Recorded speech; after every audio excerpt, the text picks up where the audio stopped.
Hey guys, it's Brooke from the Vintage Gardener. Welcome back to my channel. So I'm going to do a quick unboxing video today. I ordered some roses from Antique Rose Emporium, and I ordered them a couple of months ago, and as a matter of fact, I totally forgot. And so I got the email saying they were shipping, and I was like, wait, what? So I order roses from David Austin Roses. I've ordered some from Heirloom Roses. I've ordered stuff from Antique Rose Emporium for my mom. This is the first time I've actually ordered stuff for myself. So I got a bunch of climbers because I'm gonna put climbing roses at the back of some of the sections in my garden, and I'm gonna run posts kind of a trellis because I want there to be kind of like a backdrop of roses.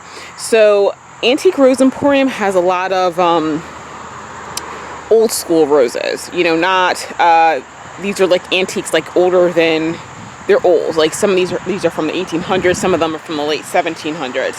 So of the climbing roses I got, I think only one of them is a single season bloomer, but I'll show you that in a minute. But I ordered 7 roses, so they came in 2 boxes. I thought these were going to be, I don't know what I thought. I thought they were going to be smaller. I don't know, I guess I thought they were going to be like in 2-quart things. They're not. They're like in 2-gallon containers, so let me show you. So this is the first box that I got. Okay, this is called Veilchenblau.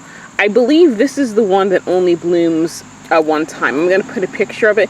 It should be the one that's purple. If you see the picture and it's purple, this is the one that only blooms one time. It's like a purple magenta. Okay. This one right here is called Clotilde Soupert Climber, and so yeah, I had been eyeing this one. I definitely wanted it, and so I finally got one. This one I think is like a cream, like blush colored, and so they're starting to bud up. I mean, they're starting to leaf out. You know what, these are good size. They'll definitely, you know, settle in well before the frost gets here. And then this one is called Alchymist, and this is like a peachy apricot color. I've seen this one in other people's yards. I've always wanted that.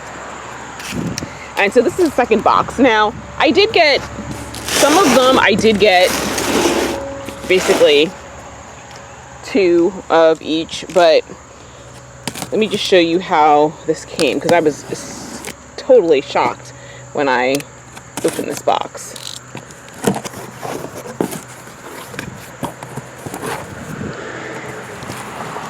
Okay guys, so this is how they're packaged. So they are extraordinarily secure. I mean, it's absolutely phenomenal how they have that package. No damage to the branches whatsoever, because they got the cardboard around them. So this is called Cramoisis Supérieur. I think that one is a red one, but I'll flip up a picture. So that's going to go at the back of this red section right here. And then this one is the Veilchenblau, and I think this one is, let's see, which one is this one? This one is Alchemist, another one Alchemist, and this is the I think this one is the, hang on, let me do this without. Oh, this is the other Clotilde Soupert. So, yeah, so that's what's in the box. Let me see if I can get one of these out of here. The one thing about antique roses is they have some really wicked thorns. So just be careful. Like right now, they're not too bad because the plants are small, but once they start maturing, you will come to grief. Make sure you're wearing gauntlets if you prune them. So this is okay. So I'm gonna have to use my foot. It's hard to do this one-handed, guys. So I'm gonna try to use my foot to get this thing apart. Okay. As you can see, it's very secure, not coming out at all. There we go.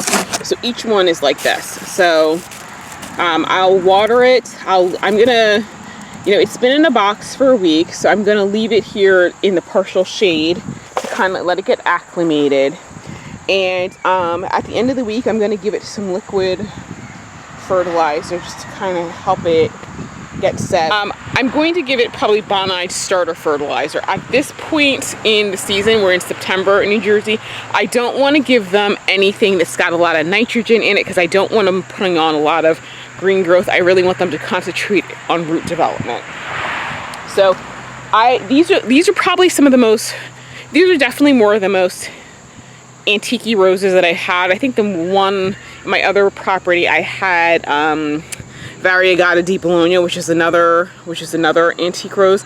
So antique roses operate differently from David Austin roses, and so it's really good that I probably ordered them in September, because I find with the antique roses is that they tend to get transplant shock a little bit more readily than the David Austin roses do, and particularly because these ones from Antique Rose Emporium are on their own root system, and so which is good because if we have a bad winter and it dies to the ground, as long as the roots aren't dead, it'll reflush.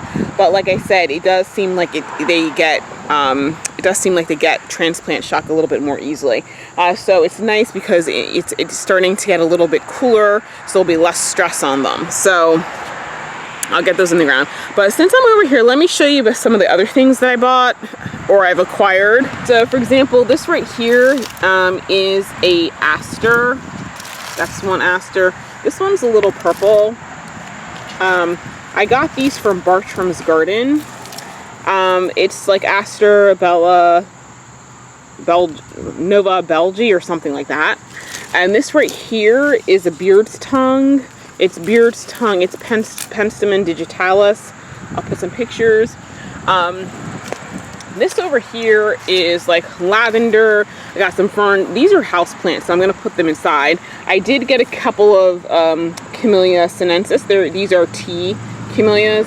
One of these is going to Jen from Forever Blooms with Jennifer, because she's been dying for one of those. And then over here, I have some Japanese anemone. This one is called Pretty Lady Emily. Actually, one of them is open over here. And then the other one right here is called Jasmine. And then right here, these right here are called color wheel asters. And so they start off white and then they go to lavender and then they go to a deep blue. So I got to get all these babies planted as well. The season is almost over. I'm glad because I'm tired. I'm going to have a good rest this winter, and then I'll be ready to go next year. But oh yeah, you know what?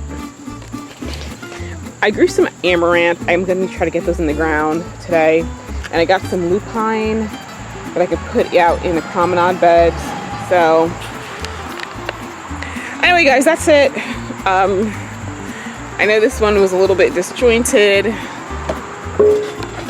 I'm really tired. Didn't clock out last night until like 10 something. So anyway, that's what I got in my recent haul, and I will show you the rest of the garden at another time. So see you guys later.